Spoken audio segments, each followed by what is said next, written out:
Saudi वजारत तालीम ने कहा है कि मुमलिकत में गैर कानूनी तौर पर मुकीम तारिकीन के बच्चों को नए तालीमी साल के मुताबिक स्कूल में दाखिले दिए जाएंगे। अल अरबिया वेबसाइट के मुताबिक वजारत तालीम का कहना है कि सरकारी स्कूल इंतज़ामिया गैर कानूनी तौर पर मुकीम गैर मुल्कियों के बच्चों को दाखिला फार्म फराहम करें और इन्हें हिदायत की जाए कि वो ज़रूरी कार्रवाई के लिए मुतल्लिका गवर्नरेट से रजू करें, वहाँ से मंजूरी के बाद फॉर्म स्कूल में जमा कराया जाए।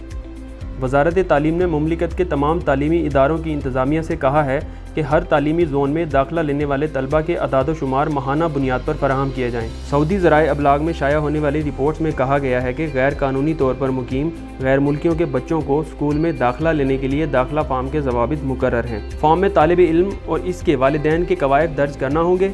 पासपोर्ट, इकामा, विज़िट वीज़ा और बयानिए के मुताबिक मालूमात दर्ज की जाएंगी।